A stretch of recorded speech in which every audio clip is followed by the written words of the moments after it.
Discover yourself, who you are, what you can do in your life. Let's ask from brain to think and talk to act accordingly.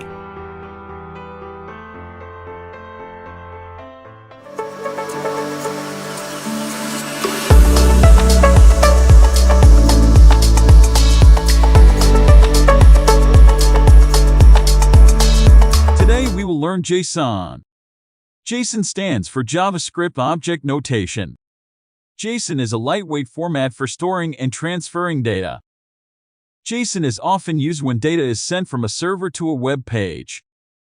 But why should we use Json format? Let's understand this with a real-life example. There are two people, one from China and the other from Russia. They both do not know each different language. So in order to communicate, they need a translator. The translator will convert Russian to Chinese, and vice versa. Same goes in the programming world. First, we have a server which support only Python, and on the other hand, we have a web page which support JavaScript.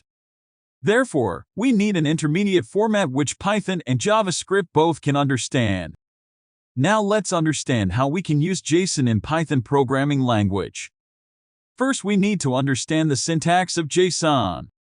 We store the data in key-value pair format, where with the help of key we can get the value. For example, we make name as a key and John its value. So now you have understood the syntax of Json. Now let's jump into implementation. First, we will see Json to Python conversion. For using Json, we need to import Json package. We will create student variable and store the data in Json format. Now we will parse into Python dictionary format. And lastly, print the data using keyage. Now let's see how we can convert a Python object into a Json string. We have a dictionary Python object, named student. Then using the .dump method, we can convert the object into a Json string. Now we can print the data string. So now we have understood how we can convert Json string to Python and vice versa. I hope you understood the concept of Json. See you in the next lesson.